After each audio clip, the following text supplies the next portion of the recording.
J'entends le gasoil qui glougloute.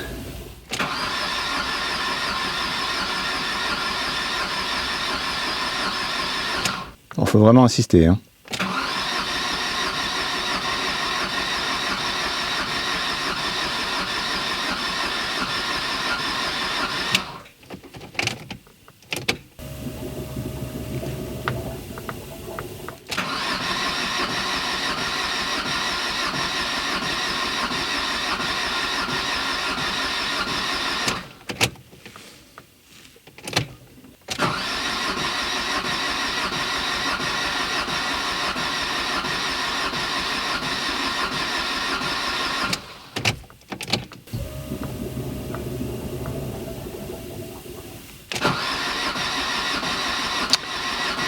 C'est dur à amorcer un diesel.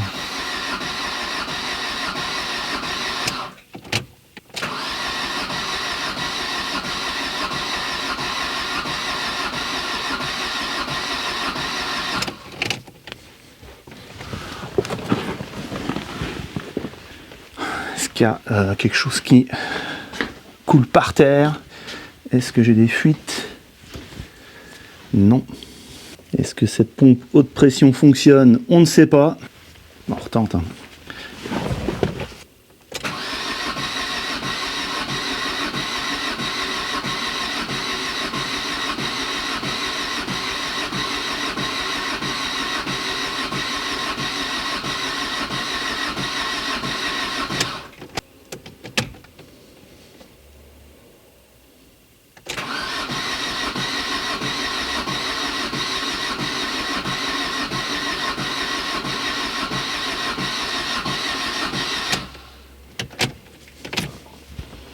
Non, ce moteur ne veut rien savoir.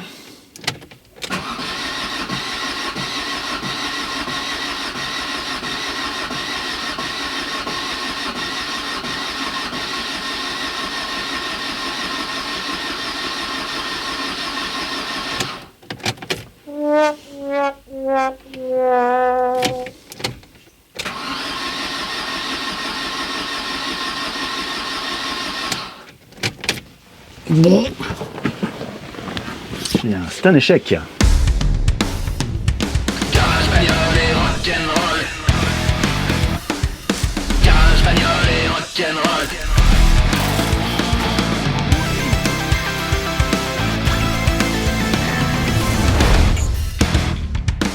Hey, salut à tous, bienvenue sur Garage Bagnole et Rock'n'Roll, l'émission où après des semaines, voire des mois de travail, au moment de démarrer, ça ne démarre pas.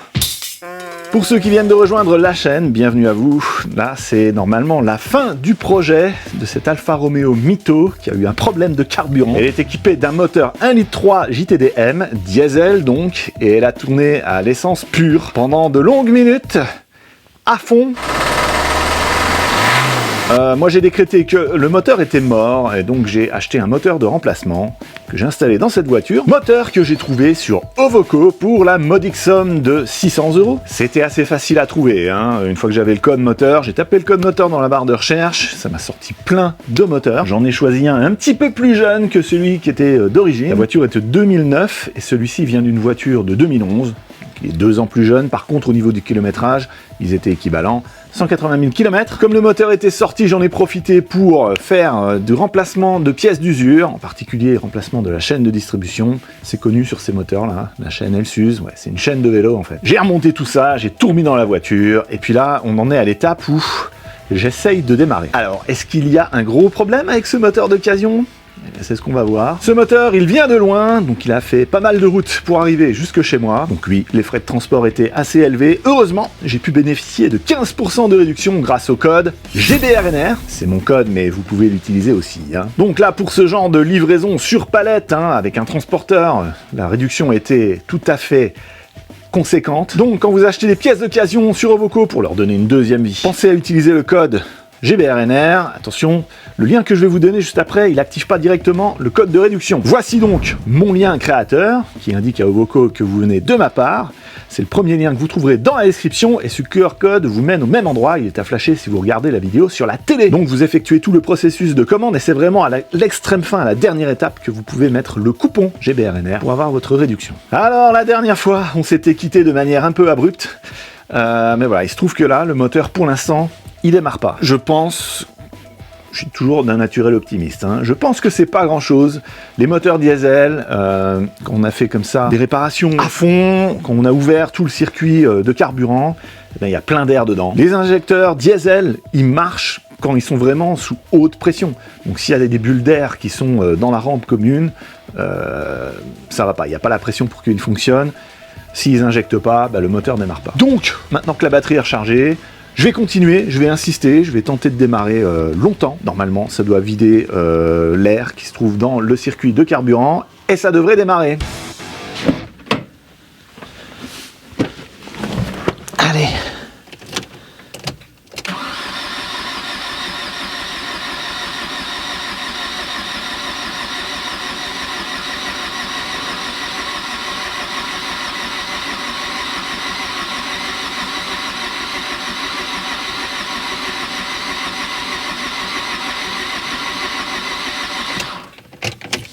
A few moments later. J'aime pas trop que le voyant huile reste allumé comme ça.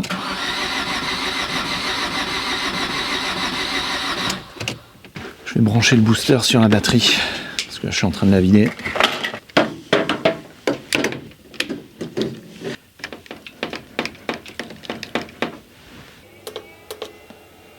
Mode start.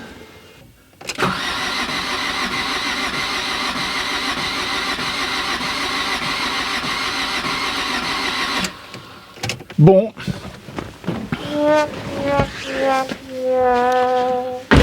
Donc, la première chose à faire, c'est de vérifier qu'il y a bien du gasoil qui arrive jusqu'aux injecteurs. Un moteur diesel, c'est assez simple, hein. Suffit qu'il y ait compression dans les cylindres, que le gasoil soit injecté au bon moment. Ça s'enflamme tout seul, hein, c'est une autocombustion. Donc, s'il n'y a pas de gasoil qui arrive, si les injecteurs n'injectent rien, il se passe rien. Alors, normalement, ce test, si on est à deux, le plus simple, c'est de dévisser un des tuyaux haute pression qui arrive sur un des injecteurs, quelqu'un dans la voiture fait fonctionner le démarreur, et s'il y a du gasoil qui gicle, eh ben, c'est bon. Là, je suis tout seul, donc je vais utiliser mes outils. Pour atteindre le dessous, là, il faut de nouveau que j'enlève toute la boîte à air, là. C'est pas très pratique, leur système, là, je trouve. Il y a le débitmètre d'air qui est intégré. Du coup, faut essayer de la garder branchée. Alors...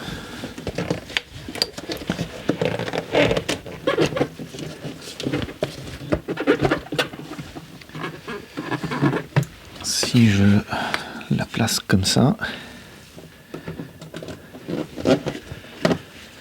est-ce que je peux rebrancher? Ouais. Ok, ça fera le taf. Donc l'outil dont je parle, c'est ceci. Mon kit pour tester les retours des injecteurs. Alors je vais débrancher les tuyaux de retour. Petites agrafes à ne pas perdre.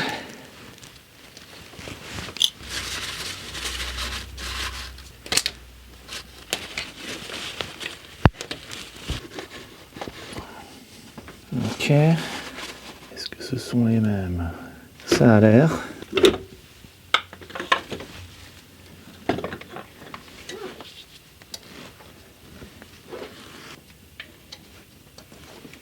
Pour bien faire, on peut même remettre les agrafes. Et toc. Bon voilà, le setup est prêt. Alors, il reste un petit peu de gasoil d'un test précédent, c'était avec le Rodius je crois. Quelques gouttes au fond là. Donc normalement, il devrait y avoir du gasoil qui arrive dans les 4 premières. Allez, c'est parti.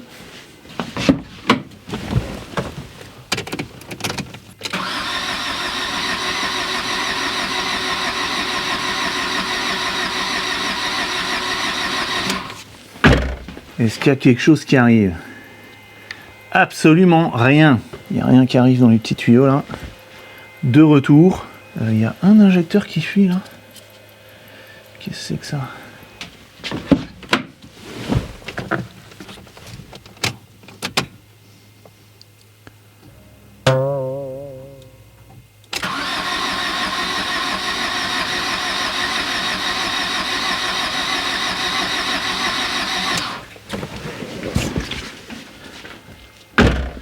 Donc absolument rien qui arrive dans les tuyaux de retour. Et là-bas,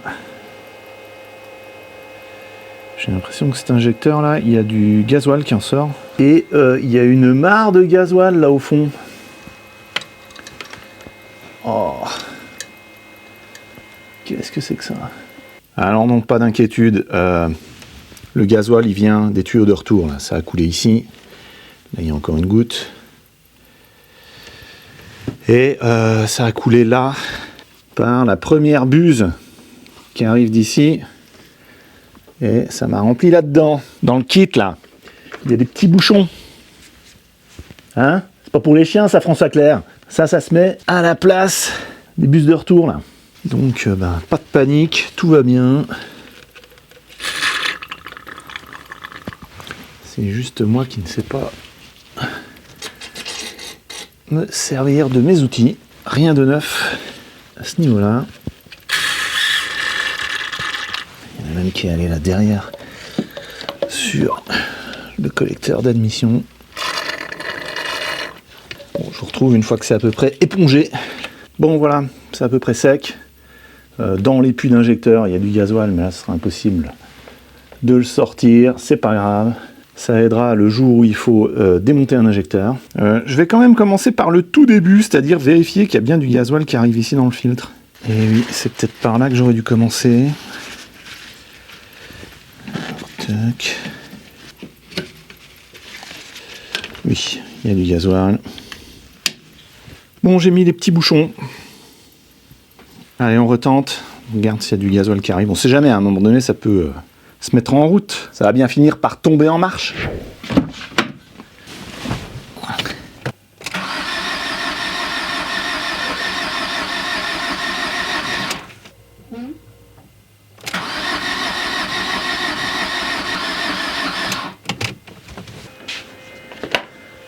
Ah, peut-être un petit peu là qui commence à arriver.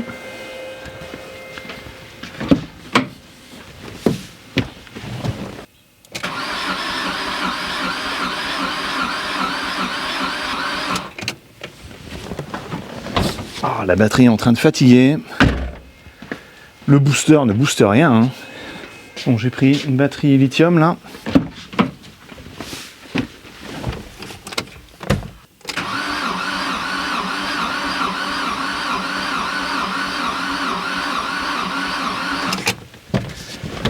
Ça n'a pas l'air d'être beaucoup mieux. Est-ce qu'elle s'était éteinte? Elle est déchargée en fait. Ok. Eh bien, je recharge de nouveau la batterie. Les batteries. Ok, la batterie est de nouveau rechargée.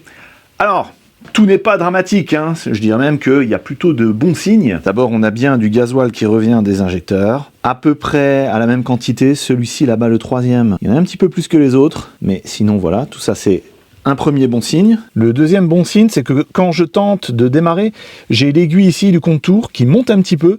Donc ça veut dire que le capteur PMH fonctionne. L'ordinateur arrive à savoir à combien de tours le moteur tourne. Il sait donc la position des pistons. Donc là, à mon avis, ce qui se passe, c'est que comme ce moteur a été entièrement refait, il a même été la tête en bas, tout le gasoil est parti de la rampe d'injection, de la pompe haute pression, et il y a sûrement encore une bulle d'air dedans, peut-être même une grosse bulle d'air. Et la pompe à haute pression, pour qu'elle puisse faire monter en pression le carburant, dans le common rail ici, faut pas qu'il y ait d'air, parce que l'air est compressible, au contraire du gasoil qui est un liquide considéré comme incompressible. Et les injecteurs, pour fonctionner, ils ont absolument besoin d'une pression de gasoil très forte, ça dépasse les 1000 bars, pour fonctionner. Donc là, ce qu'on a vérifié, c'est que la partie électrique fonctionne, le premier étage de l'injecteur ici fonctionne, mais en dessous, comme il n'y a pas assez de pression de gasoil, eh bien l'aiguille ne se lève pas. Le professeur Brian Matries, il vous avait expliqué tout ça, le fonctionnement des injecteurs directs et indirects,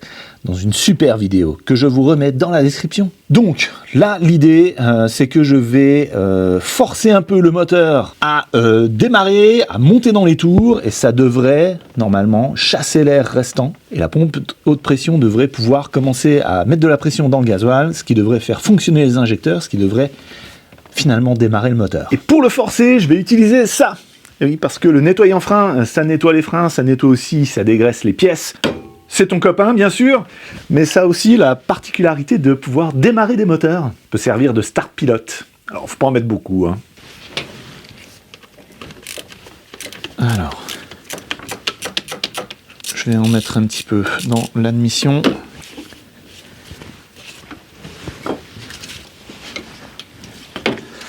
Alors, à l'envers, comme ça, c'est pas évident.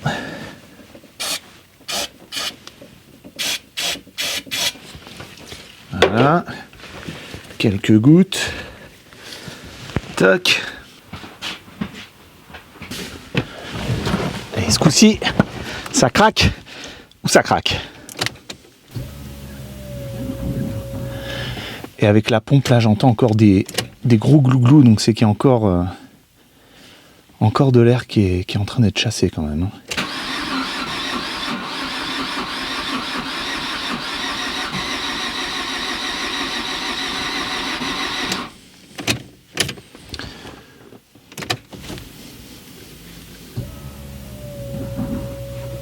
C'est un glougloute. Je vais remettre un peu de gasoil quand même dans le réservoir, on ne sait jamais. En tout cas, ça peut pas faire de mal. Ok.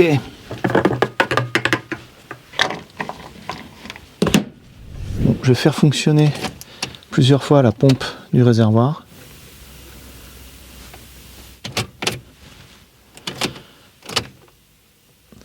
Alors, se met pas en route à chaque fois. Là, elle s'est mise en route.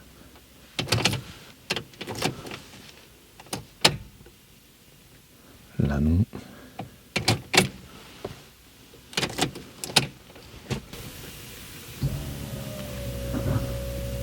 Il y a un peu moins de glouglou. Est-ce que c'était juste ça? Pas assez de gasoil dans le réservoir.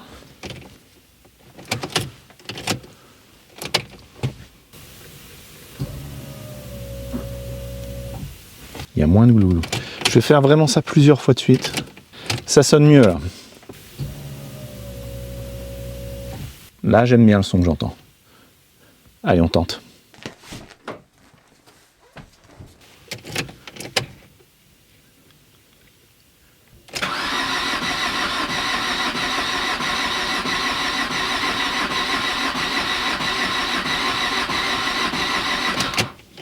Toujours pas. On va mettre un petit peu de nettoyant frein.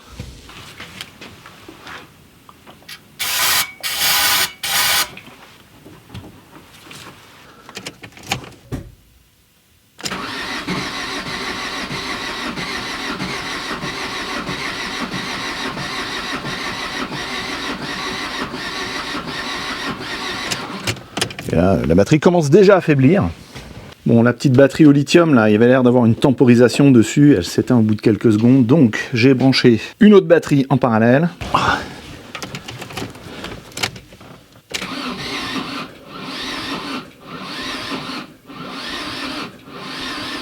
J'espère qu'il n'y a pas de l'hydroloc maintenant.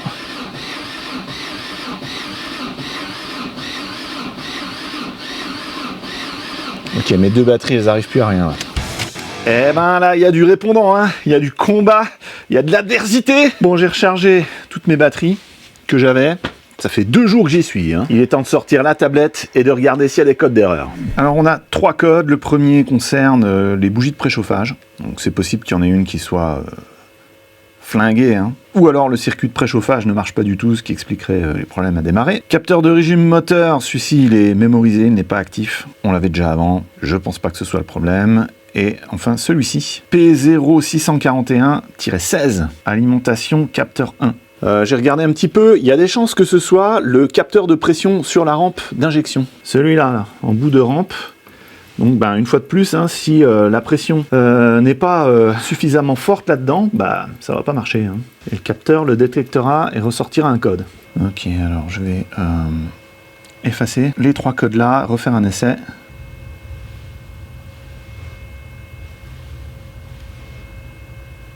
Ok, on a toujours ce code là.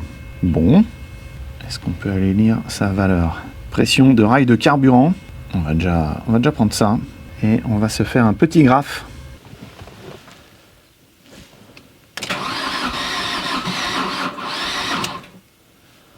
Ah, j'aime pas du tout ces bruits de démarreur qui a du mal là. J'espère qu'il n'y a pas un piston qui est rempli de gasoil maintenant. Ah, c'est pas bon ça. Ok, là on a le voltage qui est tombé de 0,6 volts à 0. Bon. Ah mais c'est passé, j'ai coupé le contact, c'est tout. Bon, arrivé là, il va falloir démonter les bougies pour évacuer le liquide qui potentiellement s'accumule ici dans le piston, parce que contrairement à un piston de moteur essence, les pistons de moteur diesel, ils sont creusés comme ça. La chambre de combustion, elle est à l'intérieur, donc s'il y a du liquide qui s'accumule là-dedans, bah, il n'a aucun endroit pour s'échapper, il ne peut pas sortir par les côtés des segments ici, le long des cylindres, enfin en tout cas pas facilement. Alors la blague, c'est que les bougies de préchauffage, normalement, ça se démonte avec moteur chaud, hein, si on veut avoir une chance de démonter sans casser. Surtout que les bougies de ce moteur-là, elles sont très très fines, hein, c'est du 8 mm. Ben, je vais tenter, et puis sans insister, et ce que j'arrive à sortir, j'espère que ce sera sur le ou les pistons qui ont potentiellement un problème d'hydrolock. Oui, parce qu'une fois que c'est plein de liquide, quand ça compresse, ça va plus, hein. Et c'est, je pense, ce qu'on commence à entendre avec le démarreur. Bah allez, faut tenter.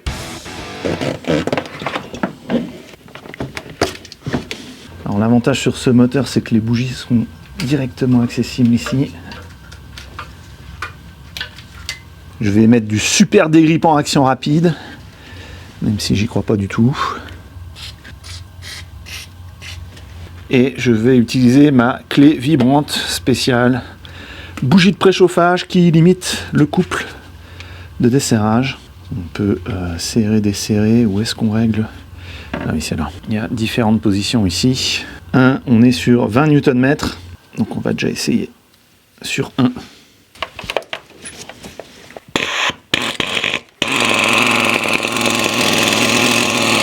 J'arrive pas à prendre correctement sur la bougie. Ouais. Je vais prendre ma douille de 8 longues normale, celle qui est fournie dans le kit. Elle n'est pas terrible.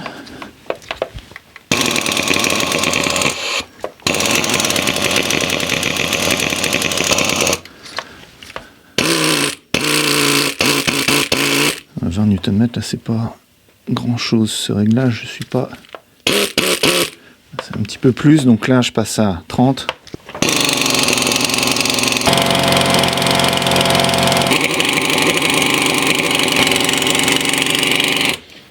Eh ben c'est pas gagné, hein.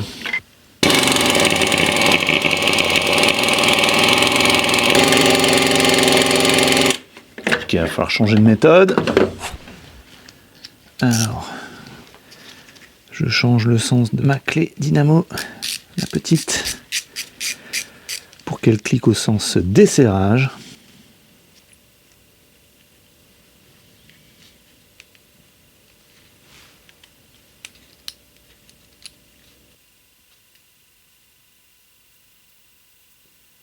Ok, alors test. Là, ça clique bien au sens desserrage. Donc je vais mettre quelque chose comme 15, 15,8.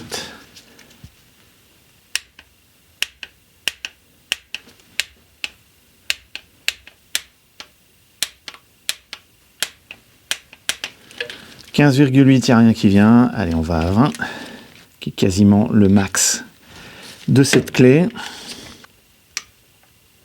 Ouh. Là, ça a l'air de venir. Ouais, a priori, en voilà une.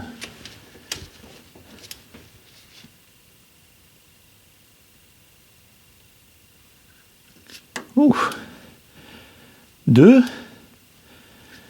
Est-ce que ce serait mon jour de chance? 3. ben, alors là, si la quatrième elle vient,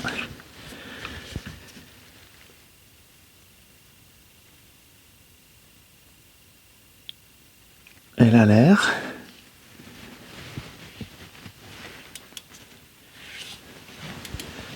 Ben, ça a l'air d'être formidable, ça.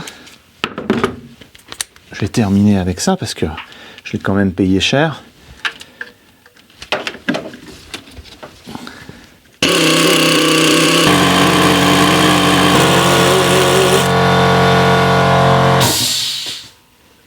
Celle-là est presque sortie, entièrement dévissée.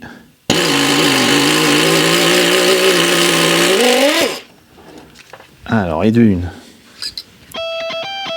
Donc là, il y a une première indication intéressante, c'est que le bout de la bougie est totalement sec. Donc potentiellement, il n'y a pas eu de gasoil dans ce premier cylindre.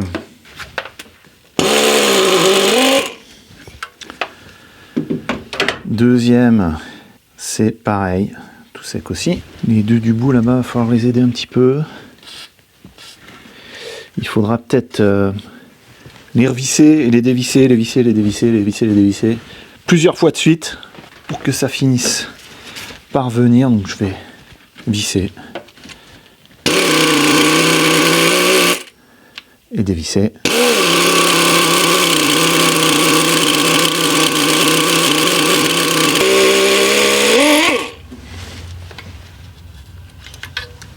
Celle-là c'est pareil au bout, toute sèche. Allez, la dernière là.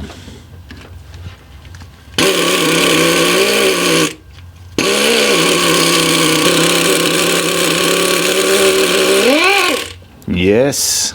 Alors ça c'est trempé. Donc peut-être que là c'est notre cylindre qui est rempli de gasoil. Ou alors est-ce que c'est mon dégrippant qui a coulé le long? C'est relativement sec là, le long de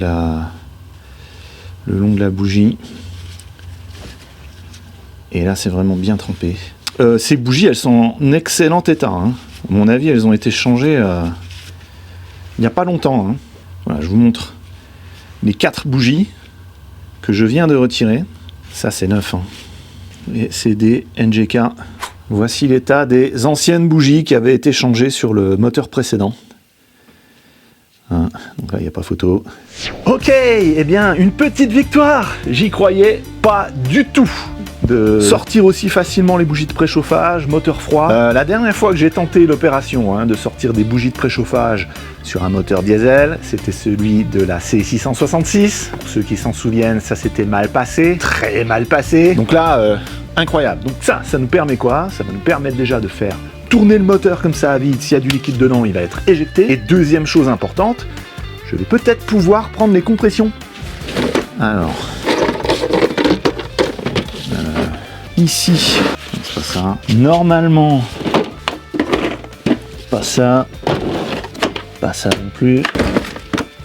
Oui, j'ai un kit de compression diesel. Ouais, ça ressemble à celle-là. Ça a l'air d'être le bon diamètre et la bonne longueur entre le bord ici de la bougie et le pas de vis pour aller prendre les compressions de chaque cylindre et de savoir si ce moteur compresse comme il devrait. Normalement pour un diesel c'est 20 bars. On va protéger un peu tout ça. Allez, fait tourner tout ça.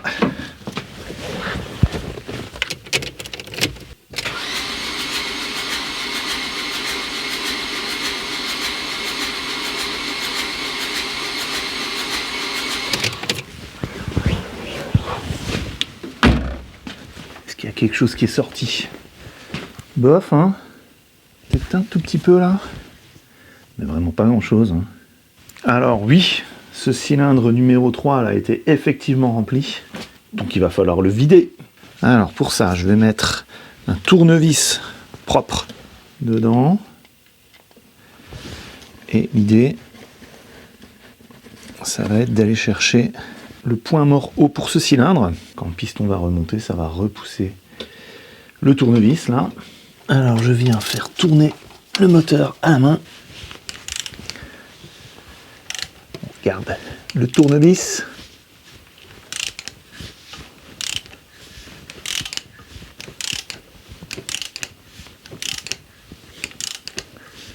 Tournevis qui ne bouge pas d'un pouce. Je vais le mettre vraiment au fond.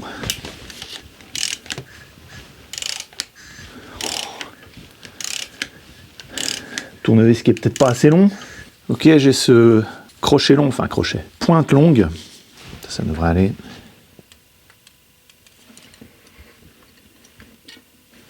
Ok. Et allez, on tourne.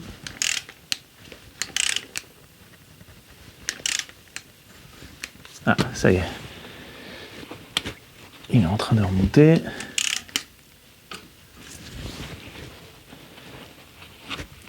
Il faut que je vérifie à chaque fois qu'il ne se coince pas.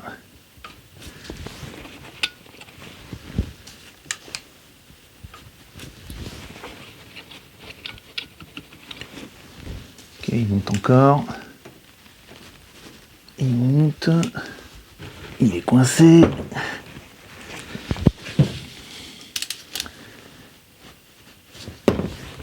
Donc là, on doit être au point mort haut à peu près. Est-ce qu'elle rentre?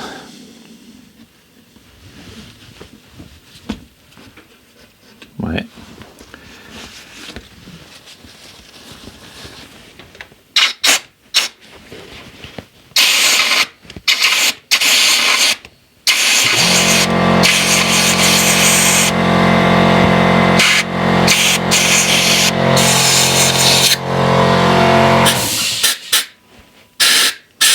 Donc j'ai soufflé dedans, je souffle aussi au-dessus du trou.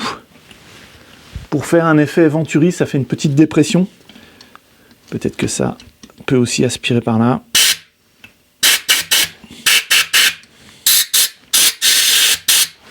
Bon, ça a l'air d'être tout ce que je peux faire là. J'espère que ce cylindre là, c'est pas un problème d'injecteur qui fuit et qui pisse du gasoil dedans. Parce que c'est celui qui a le niveau ici de retour le plus élevé des quatre. Ici on est là on est là, et ici à peu près équivalent là. Je vais essayer d'aspirer ce qui reste là-dedans, si j'arrive à passer ça. Non, malheureusement mon tuyau est trop gros. Bon, j'ai bricolé un truc avec un petit tuyau là de bombe de graisse silicone. Est-ce que là, je vais réussir à sortir quelque chose? Il n'y a rien du tout.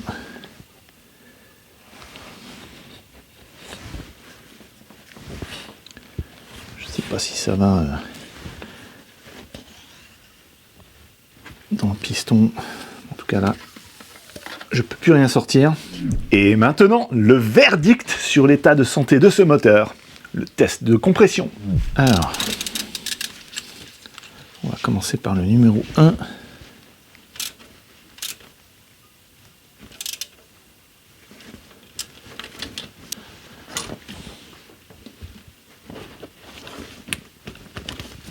Alors si je me souviens bien, je crois que ce truc ne marche plus très bien. Il y a un clapet anti-retour là qui est bloqué. Donc on va peut-être voir l'aiguille faire simplement ding ding ding ding. Puis bah je prendrai la valve maxi.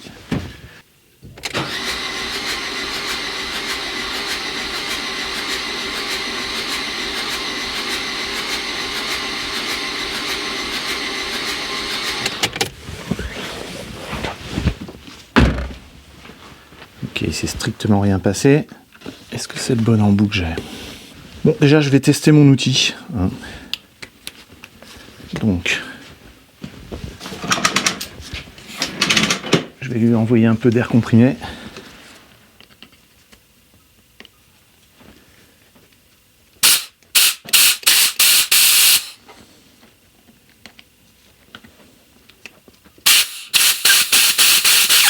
Donc là, effectivement, le manomètre ne marche pas. Quand il y a un petit peu de pression qui passe, ça retombe direct, ça ne bloque pas, comme ça devrait pour montrer le max. Ensuite ici,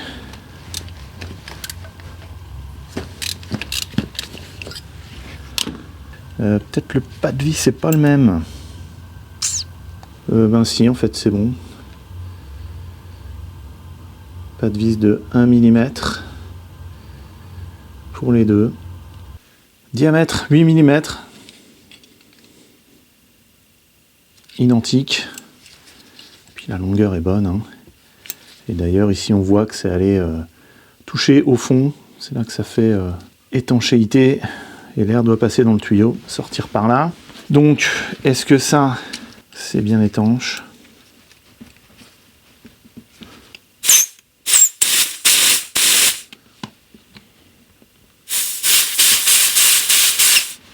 Ouais.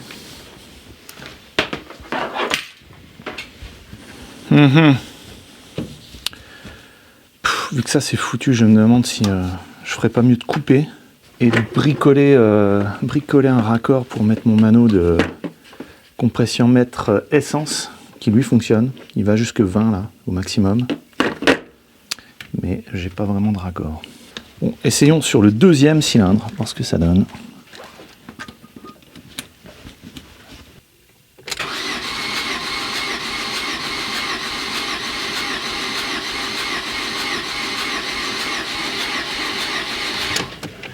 Ok, donc celui-là compresse quelque chose. Allez, suivant le troisième.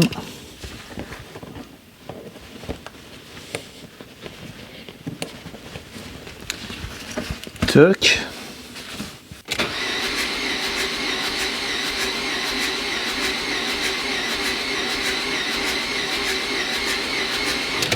Bon, l'aiguille bouge un petit peu, donc il y a de la compression. Combien, j'en sais rien. Il faudrait vraiment que soit que je répare ça, soit que je m'en rachète un. Allez, dernier.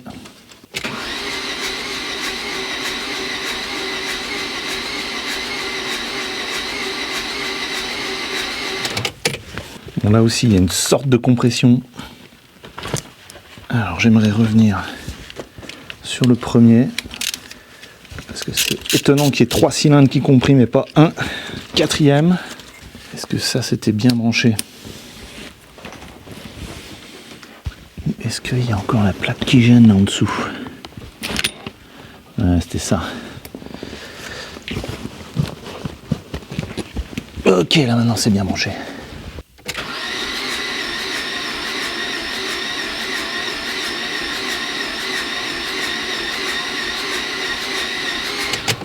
Donc, il y a de la compression sur ce cylindre numéro 1, mais je suis vraiment pas content de ce clapet anti-retour qui marche pas. Parce que là, je peux pas faire de lecture précise. Eh bien, encore un outil pas cher qui déçoit. Ouais, c'est un peu la marque de fabrique sur la chaîne. Si vous êtes nouveau, bienvenue à vous. Alors, j'ai dévissé le mano, et là, je sais pas si vous voyez, mais à l'intérieur, il y a absolument rien. Il n'y a aucun clapet anti-retour. Ce bouton-là ne sert strictement à rien. J'ai racheté un compressiomètre diesel.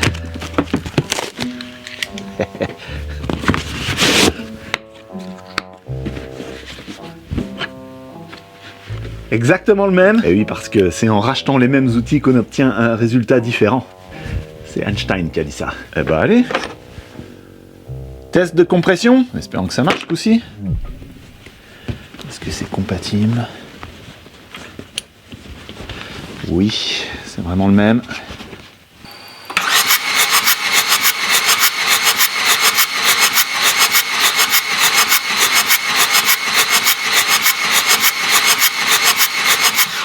Ouh, c'est pas top ça. 5 bars. Ok, deuxième.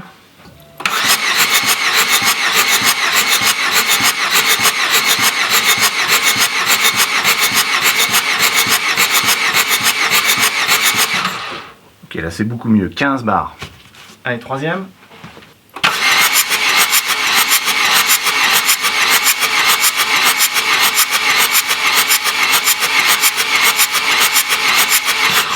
Ah, là c'est pas terrible non plus. 5 bars. Allez, quatrième.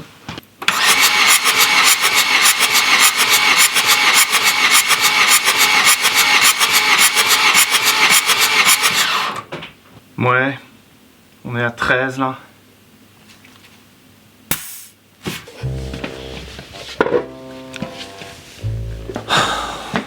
Alors, comment dire, 5 bars, c'est nul. Une 205 avec un moteur TU de plus de 300 000 km, ça compresse mieux que le cylindre 1 et 3 qui sont là. Et avec des valeurs comme ça, il n'y a aucune chance pour que ce moteur démarre. Pour qu'il y ait auto-combustion, auto-enflammation du gazole, il faut que la pression monte à 20 bars. Donc même le deuxième cylindre, qui est celui qui compresse le mieux là, eh ben, c'est même pas encore suffisant. Voilà, moteur de remplacement mort, hein. N'ayons pas peur des morts. Pour le coup, celui-ci, on a la mesure qu'il est bien mort. Donc je sais pas trop là, je sais pas trop quoi faire. Il y a éventuellement encore le test de mettre un petit peu d'huile dans un des cylindres, voir...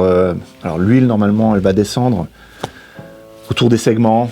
Si on peut refaire un petit test de compression, juste pour voir si c'est un problème au niveau de la segmentation, ou si c'est un problème au niveau des soupapes, hein, donc avec de l'huile sur les segments, si ça recompresse de nouveau et qu'on arrive à remonter, c'est qu'au niveau des soupapes, on est bon.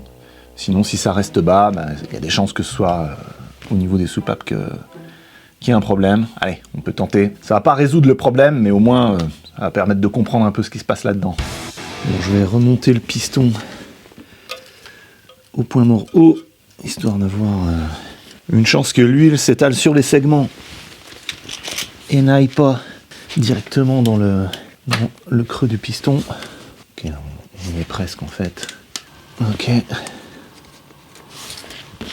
Je vais mettre l'huile par là, hein, ça va couler comme ça directement sur le piston. Ça servira de guide. Ou alors est-ce que je mets directement là-dedans? Ouais, ce sera peut-être mieux plutôt que remplir ça d'huile, ça remonter. Ça c'est peut-être un peu beaucoup, je vais peut-être pas tout mettre. Alors, je sais même pas si ça passe à travers l'aiguille là.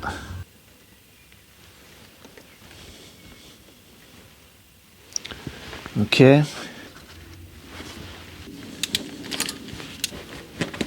Ok. Allez, test.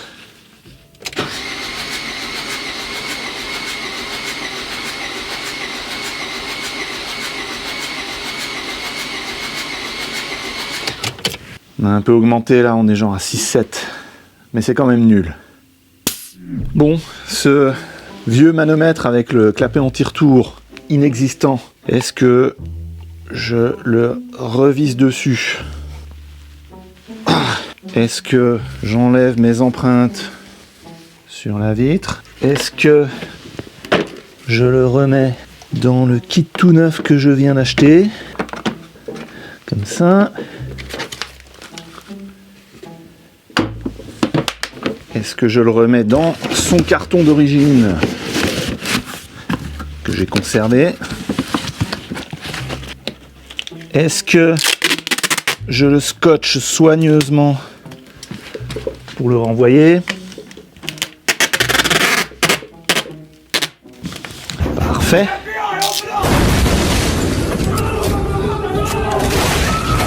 Alors, Ovoco propose une garantie de 14 jours. Vous avez 2 semaines pour vérifier que ce que vous achetez, c'est en bon état. Moi, là, ce moteur de remplacement, je l'ai reçu avant Noël, donc c'est mort pour moi. J'avais vérifié les compressions à la main, simplement en faisant tourner le vilebrequin. Je sentais que ça compressait, mais c'était pas la bonne mesure. J'aurais dû remonter le démarreur et puis brancher une batterie et faire les mesures comme ça, mais non, j'aurais même pas pu parce que rien ne me disait que j'étais en mesure de sortir les bougies de préchauffage. Et d'ailleurs, ça c'est un indice. Le fait que j'ai retrouvé des bougies de préchauffage neuves dans ce moteur, ça veut peut-être dire qu'il y a eu une dernière tentative pour sauver le moteur en remplaçant les bougies, en se disant peut-être que ça va le réparer, parce que clairement il est allé à la casse avec des bougies totalement neuves. Hein. Elles ont pas fait longtemps là dans le moteur celles-là. Hein. Donc il devait y avoir un problème avec le moteur. Ça devait déjà tourner pas très rond. L'ancien propriétaire a dit bon allez on tente le changement de bougie de préchauffage, ça n'a pas résolu le problème, la voiture est partie à la casse comme ça, et le moteur a été revendu ensuite au premier pigeon qui passait. Alors est-ce que la casse auto avait connaissance du mauvais état du moteur? Peut-être pas, ou peut-être, on ne saura jamais. En tout cas, bah là moi je me retrouve avec un moteur qui ne fonctionne pas avec ces taux de compression là. C'est à mon avis impossible de démarrer, même si je suis sûr qu'il y avait encore certainement un problème d'amorçage du circuit du gasoil haute pression là. Mais là, Je vais arrêter les frais hein, sur ce moteur-là. C'est fini pour moi, c'est mort. Donc ouais, bref, tout ça pour dire que j'aurais même pas pu tenter un test de compression avec le moteur sur la palette parce que j'aurais même pas essayé de démonter les bougies de préchauffage. Oui, parce que normalement, hein, les bougies de préchauffage qui ont été longtemps dans un moteur diesel, si on essaye de les démonter à froid comme ça, on a 9 chances sur 10 de les péter. D'ailleurs, l'ancien moteur que j'ai démonté, il y a une bougie de préchauffage qui est pétée dedans. Donc voilà, si vous achetez un moteur d'occasion, comment est-ce que vous pouvez mieux le diagnostiquer que ça avant de le monter? Je sais pas trop. Si vous avez du courage, vous pouvez démonter le carter d'huile, et puis démonter un peu les chapeaux de bielle là, puis regarder l'état des coussinets. Pour un problème de compression comme ça, même ça vous aurait pas dit grand chose. Il y a un autre moyen hein, de vérifier les compressions, c'est d'y aller par les injecteurs. Mais pareil, démonter les injecteurs, c'est une opération qui est très risquée aussi. Puis comme vous avez vu, on peut mettre pas mal de crasse dans les chambres de combustion en faisant ça. Je remercie Ovoco de me permettre de vous montrer tout ça, de jouer la transparence. J'en ai parlé avec eux et ils étaient ok pour que je leur montre la vie réelle. Hein, et oui, des choses comme ça peut arriver. Leur garantie, elle est là pour compenser tout ça, justement. Et c'est difficile pour eux de contrôler le travail de toutes les casses auto qu'ils regroupent, hein, puisqu'ils regroupent des milliers de casses auto à travers toute l'Europe. Ovoco, c'est un partenaire de longue date de la chaîne, et je suis content d'avoir ce niveau de confiance avec eux. Je suis pas là pour vous cacher la vérité ou simplement vous passer des spots de pub. C'est un partenaire de confiance pour moi et là aujourd'hui c'en est la preuve. En ce qui me concerne, je continuerai à acheter sur Ovoco. C'est la première fois que je suis déçu et au final c'est même pas eux qui sont en cause, hein, c'est la casse auto qui m'a vendu le moteur. Donc évidemment je continuerai à vous recommander Ovoco. Hein. Pour des pièces compliquées comme ça, des fois on n'a pas de chance. Sinon pour des choses plus simples comme les pare-chocs, les rétroviseurs, toutes les pièces d'intérieur de voiture, les trucs en plastique qui cassent et tout, c'est toujours bien d'acheter d'occasion, ça coûte moins cher, ça fait une deuxième vie à ces pièces-là. Et comme parfois les pièces viennent de loin, n'oubliez pas d'utiliser le code GBRNR pour 15% de réduction sur vos frais de port. C'est un code à placer en fin de processus de commande. Il n'est pas activé directement par le premier lien que vous trouverez dans la description qui vous mène sur Ovoco en leur disant que vous venez de ma part. Lien qui s'affiche ici avec le QR code qui vous amène au même endroit. Donc merci à Ovoco et puis voilà, j'espère que la prochaine fois j'aurai un peu plus de chance. Alors la prochaine fois justement, ce sera pas pour acheter un moteur, hein. Je vais essayer de limiter les frais pour cette voiture. Alors comme on avait vu que le moteur que je pensais qui était mort, le moteur d'origine que j'ai démonté, on a vu qu'il était quand même en bon état. Je me demande si le meilleur plan ce serait pas tout simplement de le remonter et de récupérer de ce moteur d'occasion uniquement la partie dont je pense qui a le plus souffert d'avoir tourné à l'essence, c'est-à-dire la pompe haute pression et les 4 injecteurs. Je vous remets le lien vers la vidéo de l'autopsie de ce moteur en dessous dans la description. Vous pourrez aller voir quand j'ai démonté la rampe d'injection, j'ai trouvé de la limaille qui sortait de l'essence qui était dans la rampe d'injection. Donc voilà, je pense que les dommages était limité au niveau du moteur d'origine uniquement sur la partie pompe haute pression et injecteur. Donc si je récupère la pompe injection, les 4 injecteurs d'ici, ça me fera un ensemble pour un peu plus de 600 euros, 700 euros avec les frais de port. Une pompe haute pression et 4 injecteurs, si ça marche, ça reste un deal correct. Mais là, tout le reste du moteur, là maintenant, avec ces taux de compression là, maintenant c'est direction la déchetterie. S'ils me la prennent, sinon je ramène à la casse. Non, déchetterie, ils vont pas me la prendre, donc je le donnerai au ferrailleur. Donc ça c'est le plan pour les épisodes à venir. Pour sortir le moteur là et remettre l'autre dedans, je vais aller beaucoup plus vite, hein, je vous montrerai pas tous les détails. Comme tout a déjà été démonté, remonté une fois, je sais exactement quoi faire. Et ça se dévissera beaucoup mieux. Normalement c'est moins grippé. Et pour ne pas les manquer, pensez à vous abonner et activer la cloche. Merci beaucoup à vous d'avoir suivi cette vidéo.